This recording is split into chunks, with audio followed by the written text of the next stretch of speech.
Hi, what's up, YouTube? Live Rich, Cambodia. This is Michael coming at you.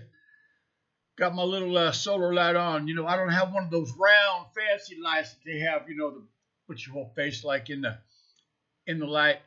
And I don't have one of those fancy microphones. The ones that look like I don't know.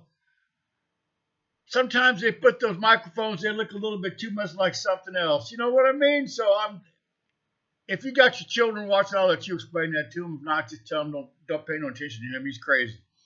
Anyways, it is Tuesday evening over here. Well, that evening. It's probably about 5 o'clock in the evening. I think my wife went to go pick up my daughter from school, so it's got to be pretty close to 5 right now on Tuesday. Anyways, just I kind of lose track of the day sometimes. Today it was just an absolute lazy day. I went and had some yesterday. I went and had some more of CVs and cover letters made up. I usually have two different sets. I have a set for the cheaper schools, the private schools, less the cheaper ones, right? With just plain old paper. It is in color, because it has my picture on it and stuff. And then I have ones that are made more like on a construction paper for some of the nicer schools. And I'll tell you the difference. Okay, I'll tell you the difference real quick about when you guys make up your resume, or they call it over here CV. Okay, if you make it up just on plain old paper, okay, and you go give it to someone, it's easy for it to get scratched on, or when I say scratched on, I mean you use it for a piece of scratch paper, or just lay it down somewhere, or actually throw it away because it's so soft. But I like to use the thicker construction kind of like paper.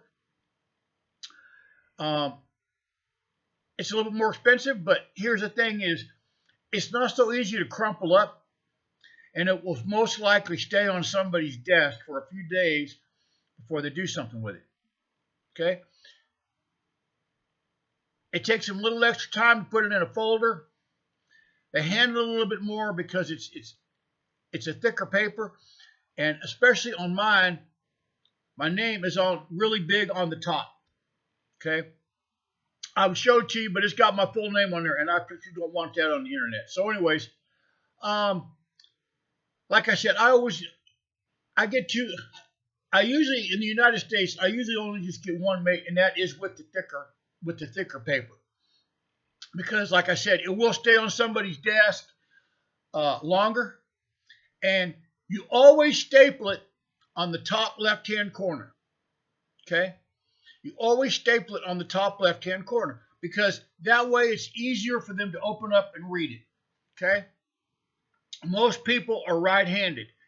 Unfortunately, that's just the way it is. Most people are right-handed, and when they looking at your cover sheet, your cover page, or whatever you want to call it, they're going to be holding it with their right hand. So it's easier for them to grab it and lift it up on the thing. So I always use a thicker paper, and I use the staple up on the top left-hand corner.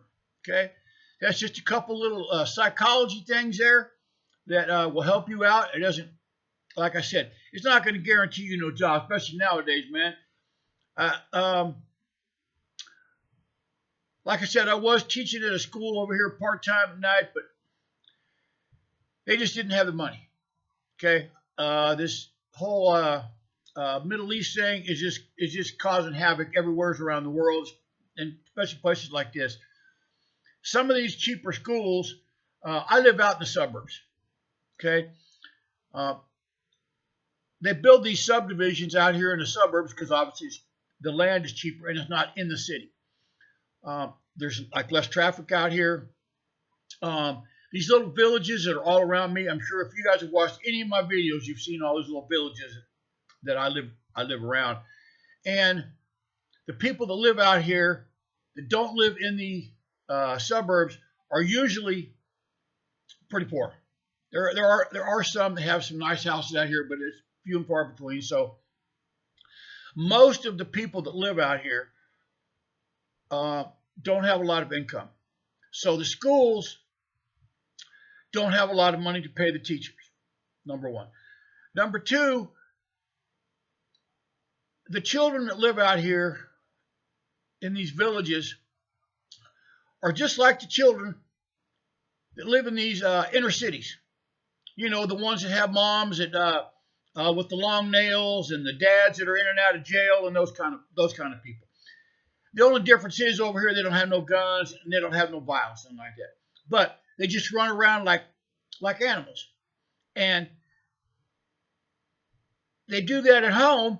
And the mom and the dad don't say anything because they're out there in their little village, and just poverty everywhere, and they're kicking around cans, doing whatever they're doing.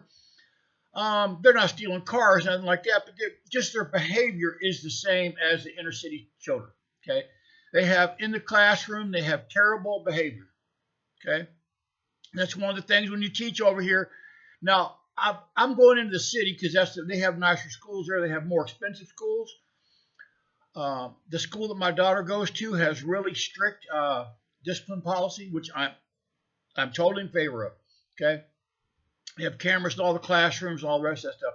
But out here, when you live out here in the suburbs, when you live around these poor villages, these children go into the schools and they want to act the same way they do at home, just like animals. Okay, just running around, playing with, just kicking stuff, just acting like fools. So I worked for that one school only because it was near my house. I mean, it took me like not even 5 minutes to drive to school. So I did teach there for 3 years, and then I resigned because I had to go back to the United States, and I told them I would not be coming back to teach.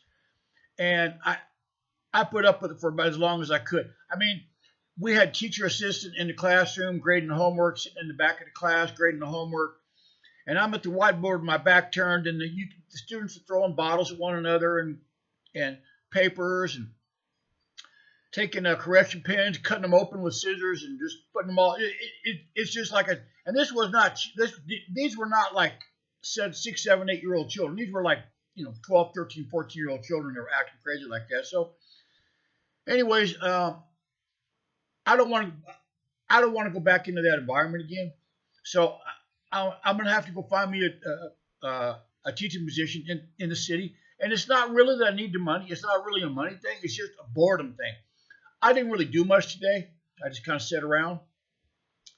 That's one thing people say about retirement, man. You got all this time, and I need to keep my brain busy, and it just gets boring. I've done pretty much all the little projects around the house I can do, and so anyways, I actually do enjoy teaching, sharing some of my knowledge with the children, but they have to want to learn it. So anyways, like I said, I'll be going into the city tomorrow. Usually what I do is I wait until about like 8:30 in the morning, 9 o'clock, because the traffic is just absolutely brutal. Okay. I mean,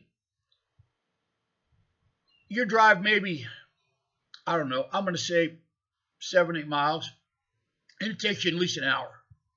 Okay. It's just stop and go, and just people driving like crazy and stuff. So anyways, so I'll probably wait till about 8:30, about 9 o'clock. Maybe I'll leave and I'll head into the city, and I'll go over there and